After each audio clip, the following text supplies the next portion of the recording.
Hi friends, अभी 21 जून को आने वाला है योग दिवस।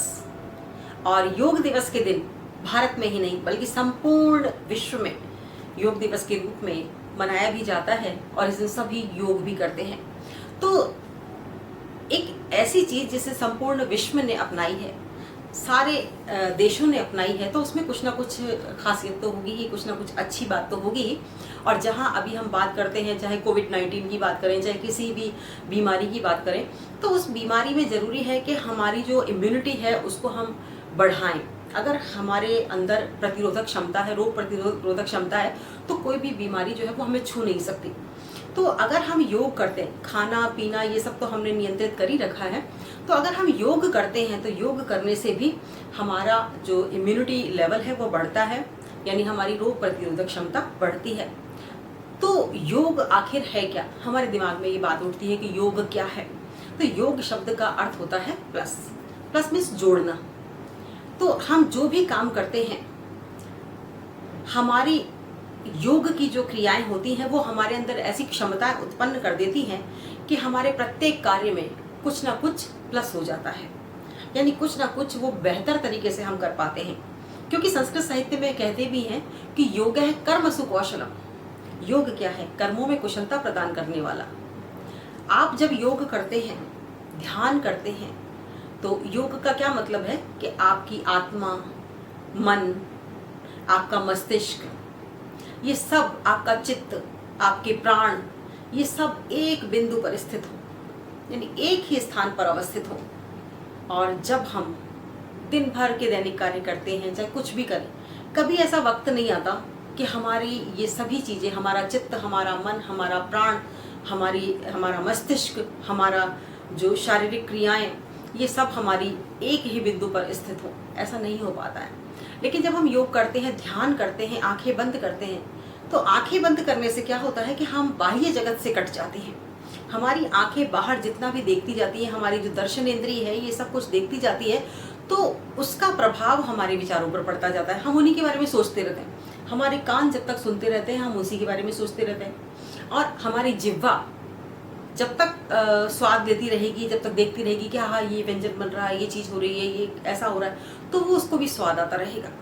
और खुशबू अगर हमारी घ्राणेंद्रिय के माध्यम से आती है तो हम उसकी तरफ आकर्षित होते हैं। तो इस प्रकार से हम अपनी ज्ञानेंद्रियों के माध्यम से बाह्य जगत की ओर आकर्षित होते हैं। लेकिन जब हम योग करते हैं, जब हम ध्यान करते हैं, तो हम आंखों को बंद करके एक स्थान पर बैठते हैं और उस समय हम अपने बाह्य जगत के बारे में नहीं सोचते, क्योंकि हमारी आंखों से बाह्य जगत ओझल हो जाता है। तो उस समय हम फिर अपने अंदर की ओर जाते हैं, यानी हम अपने अंतर ब्रह्मांड को परखते हैं, अंतर ब्रह्मांड की ओर जाते हैं। यानी पहले हमारी आंखें खुली थी तो हम दूसरों को देख रहे थे, यानी बाहर क्या है वो देख रहे थे। लेकिन जब हमारी आंखें बंद होती हैं तो हमारे अंदर क्या है हम वो देखते हैं। हम कौन हैं, हम क्या हैं, हमारी स्थिति क्या है, वो हम देखते हैं। और उसके बाद जब हम किसी मंत्र का जाप करते हैं, ध्यान करते समय, तो वो एक जो है हमारे चारों तरफ एक प्रकार की ऊर्जा उत्पन्न करता है, एक प्रकार की मैग्नेटिक फील्ड हमारे चारों तरफ बना देता है। और उससे कहते हैं ना कि संपूर्ण सृष्टि में एक गति है, संपूर्ण ब्रह्मांड गतिमान है। तो हमारे अंदर भी जो न्यूट्रॉन, प्रोटॉन्स, इलेक्ट्रॉन्स हैं वो सब गतिमान हैं। तो ये सब जब गति करते हैं और एक ही दिशा में गति करते हैं, जब हम ध्यान की अवस्था में होते हैं, तो उस समय एक मैग्नेटिक फील्ड बनता है और हमारे शरीर की जो क्षमताएं हैं वो बढ़ती हैं। हमारे कई रोग दूर हो जाते हैं, हमारी श्वास प्रश्वास की क्रियाएं बराबर हो जाती हैं। क्योंकि कहते हैं प्राण किस पर आधारित है? प्राण आधारित है हमारी श्वास लेने पर, और श्वास के माध्यम से ही संक्रमण भी हमारे अंदर पहुंच जाता है। श्वास लेने का तरीका क्या होना चाहिए, किस प्रकार से हमें श्वास छोड़नी चाहिए, तो ये भी योग हमें बताता है। कहते हैं ना अष्टांग योग होता है, 8 प्रकार का योग होता है। तो हमें यम, नियम, प्राणायाम, जो कुछ भी 8 प्रकार के योग मैं आपको बता रही हूँ यहाँ पर, जो 8 प्रकार के योग हैं, ध्यान, धारणा, समाधि, सभी का हमें ध्यान रखना चाहिए। और ज़्यादा ना हो तो हमें प्रतिदिन 10 मिनट ध्यान करना चाहिए, ताकि हम अपने अंतर ब्रह्मांड से जुड़ सकें, हम अपने बाह्य ब्रह्मांड को अपने अंतर ब्रह्मांड से एकाकार कर सकें। तो हमारा जो तालमेल है, हमारे अंतर ब्रह्मांड का हमारे बाह्य ब्रह्मांड से, वो बेटर बनेगा। और उससे हमारे मस्तिष्क की क्षमताएं भी बढ़ेंगी, हमारी बौद्धिक स्थिति भी अच्छी बनेगी और हमारी जो शारीरिक क्षमताएं हैं वो भी अच्छी बनेंगी, रोग भी हमारे शरीर में नहीं होंगे। इसके अलावा होता है कि हम योग दिवस के दिन क्या करते हैं। देखिए बहुत सारे प्राणायाम योग वगैरह बताए गए हैं जो हम योग दिवस के दिन कर सकते हैं। मेरे पास एक पुस्तक है, इसमें भी देखिए बहुत सारे योग वगैरह बताए हुए हैं। जैसे कि मैं आपको बताती हूँ, हलासन है, सर्वांगासन है, चक्रासन है, पश्चिमोत्तानासन है, ताड़ासन है, अर्ध हलासन, मत्स्यासन, भुजंगासन, धनुरासन, उष्ट्रासन, पद्मासन, वज्रासन, सुखासन। तो बहुत सारे आसन हैं, बहुत सारी चीजें हैं इसमें। आपने भस्त्रिका प्राणायाम भी दे रखा है, बाह्य प्राणायाम, अनुलोम विलोम भी दे रखा है और भ्रामरी प्राणायाम भी दे रखा है। बहुत सारे प्राणायाम इसमें दे रखे हैं। तो ये सब हाँ ठीक है, अच्छे हैं। हमें अगर समय हमारे पास है तो क्यों ना हम ये सारे प्राणायाम सीखें। देखिए बहुत सारे प्राणायाम इसके अंतर्गत दे रखे हैं। ये हमारे जो बच्चों की पाठ्य पुस्तक है और पाठ्य पुस्तक में ही बहुत सारे प्राणायाम योग दे रखे हैं। और क्योंकि जो बाल्यावस्था होती है, जो कि विद्यार्थियों की अवस्था है, वो भी सीखने की अवस्था है और जो वो इस समय सीख रहे हैं वो उनके जीवन पर्यंत काम आने वाला है। इसलिए बच्चों को ही शुरू से सिखाया जाता है ताकि वो जीवन पर्यंत उसको काम में ले सके, उसका उपयोग कर सके। तो बहुत सारे जो प्राणायाम है वो दे रखे। इसके साथ साथ उन्होंने सावधानियां भी इसमें दे रखी कि क्या क्या सावधानियां बरतनी चाहिए। तो मैं आपसे एक ही बात कहना चाहती हूँ कि आप प्राणायाम कोई सा भी करें, लेकिन ये नहीं है कि बस ऐसे करना है प्राणायाम और आपने शुरू कर दिया। आप ये देखिए कि प्राणायाम करते समय, योग करते समय आपको खाना किस समय खाना है और आपको किस अवस्था में बैठना है, आपको पानी कब पीना है, श्वास आपको कैसे लेनी है, कब लेनी है, कब छोड़नी है और किस आसन पर आपको बैठना है, किस स्थिति में बैठना है, पद्मासन में बैठना है या आपको जो है ये सुखासन में बैठना है, वज्रासन में बैठना है, किस आसन में बैठना है, ये भी आपको ध्यान रखना है। हर छोटी छोटी सी बातों का आपको ध्यान रखना होगा, क्योंकि जिस प्रकार से हम आयुर्वेदिक दवाइयाँ लेते हैं तो हमें ये भी याद रखना पड़ता है कि हमें इसके साथ साथ कौन सी चीज़ पथ्य है, कौन सी चीज़ अपथ्य है। अपथ्य हमें नहीं लेनी है, पथ्य चीज़ें हमें खानी है, गर्म पानी से लेनी है, ठंडे पानी से लेनी है, किस प्रकार से लेनी है। तो ये सब बातें हमें ध्यान रखनी चाहिए। तो इसी प्रकार जब भी आप योग करें, प्राणायाम करें, तो आप ध्यान रखें कि आपने खाना कब खाया है। खाना 1 घंटे पहले खाना चाहिए। 1 घंटे तक, 1-2 घंटे तक आप कुछ भी नहीं खाए हुए हैं तो योग आपके जो है लाभकारी होगा। आप जैसे सुबह उठते हैं, आप सुबह उठने के बाद अगर आप योग करते हैं तो आपके लिए बहुत अच्छा रहेगा, बहुत ही लाभकारी रहेगा। लेकिन अगर दोपहर में या शाम को अगर आप योग करते हैं तो आप अपने योग गुरु से जरूर संपर्क कर लें और उनके सानिध्य में करें। बेहतर है कि आप उनके सानिध्य में करें ताकि हर तरह की जो स्थिति, आपकी जो शारीरिक स्थिति है, आपकी जो मानसिक स्थिति है, आपकी जो भोजन पानी की अवस्था है, जो आपकी श्वास लेने की स्थिति है, वो सब नियंत्रित हो सके और आपको उसका जो परिणाम है वो एक बेटर परिणाम मिले। अब बात करते हैं देखिए योग दिवस की। तो हम जब योग दिवस आता है ना 21 जून को, तभी हम जागृत होते हैं, तभी हम सचेत होते हैं कुछ दिनों पहले और योग करवाना शुरू कर देते हैं। अब इतनी से समय में हम बिल्कुल परफेक्ट तरीके से योग तो कर नहीं पाते, तो आप कुछ ऐसे योग चुनिए जिसके माध्यम से आपके शरीर का इम्यूनिटी पावर भी बढ़े और अच्छे से आसानी से आप कर सकें। और ऐसा एक कोई योगासन हो या आप कहिए कि इस प्रकार के आपको प्राणायाम वगैरह करना आ जाए जिससे कि आप स्वस्थ रह सकें। तो मैं एक ही बात कह सकती हूँ कि जिस तरह से हम लोग करते हैं वो मैं आपको बताती हूँ कि एक तो 10 मिनट के लिए आप ध्यान जरूर करें।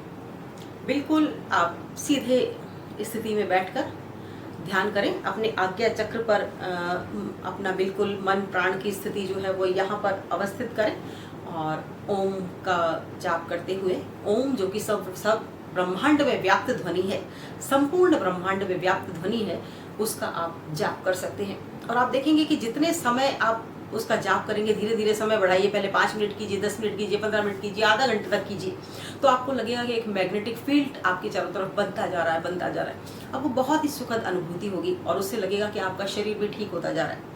आपके अंदर जो रोग हैं, आप ध्यान कीजिए कि मेरे अंदर जो भी रोग है, जो भी बीमारियां हैं वो समाप्त हो जाए, मेरा शरीर बलिष्ठ बने, मेरा शरीर स्फूर्तिवान बने और मेरे शरीर में जितने भी नकारात्मक पदार्थ है, नकारात्मक चीज़ें हैं वो निकल जाएं, चाहे मेरे मस्तिष्क की हो, चाहे मेरे हार्ट में हो, चाहे मेरे शरीर में हो, सब जितने भी टॉक्सिन्स हैं वो मेरे शरीर से बाहर हो जाए, निकल जाए। तो इस तरह से हम सोचें, विचार करें और ध्यान करें तो इसका बहुत ही अच्छा परिणाम आपको मिलेगा। इसके अलावा यदि आप एक संपूर्ण व्यायाम करना चाहते हैं तो वो है सूर्य नमस्कार। जो प्रणमासन से शुरू होता है। सूर्य नमस्कार की 12 स्थितियां होती है और 12 स्थितियां भी लगभग जो प्रारंभिक 6 स्थितियां हैं उसी का मतलब आप कह लीजिए कि 6 स्थितियां जो शुरू की होती है 1 2 3 4 5 6, वो वापस से हम उस 6 को वापस से दोहराते हैं। तो कुल 6 स्थितियां होती है, ज़्यादा लंबी चौड़ी कोई गाथा नहीं है, आपको समझ में आसानी से आ जाएगी।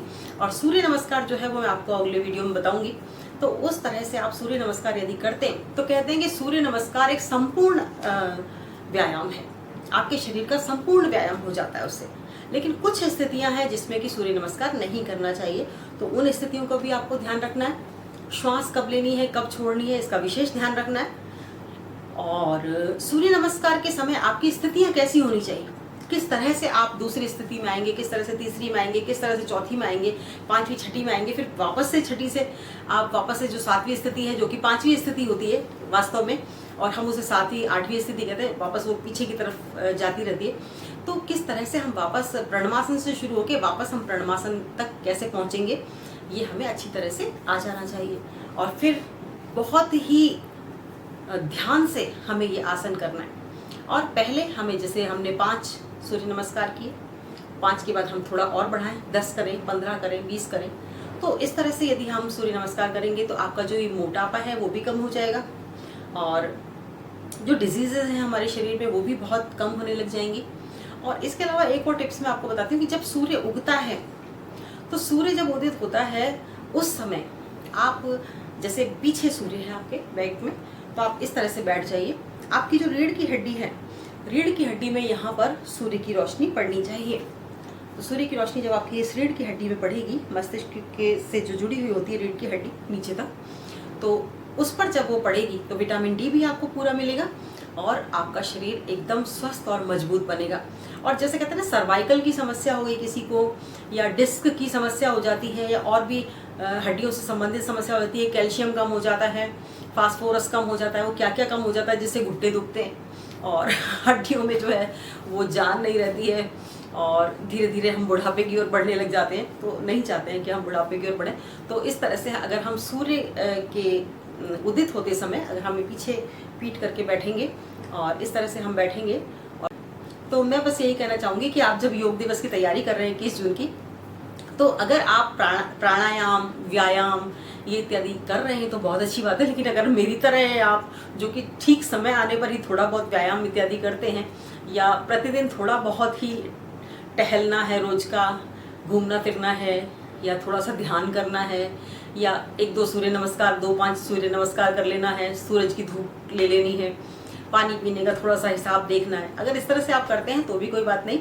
और जैसा भी करें, लेकिन हमारे स्वास्थ्य के लिए ज़रूरी है कि हम कुछ शारीरिक श्रम करें, कुछ शारीरिक व्यायाम करें। तो 21 जून के दिन आप क्या करना चाहते हैं उसकी अभी से योजना बनाएं और धीरे धीरे आप उसको प्रैक्टिस में लाएं और सीखें, ताकि 21 जून तक आप उसे बहुत ही बेटर तरीके से कर पाएं।